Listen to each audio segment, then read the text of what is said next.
Monsoon rains are causing a flash flooding threat to linger over a large swath of the western U.S. following several flooding events overnight.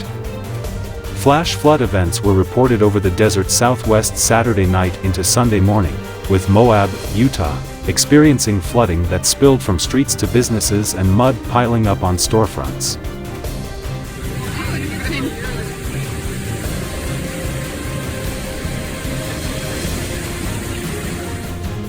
In New Mexico's Carlsbad Caverns National Park, more than 100 people were evacuated after being stuck for hours due to impassable roadways.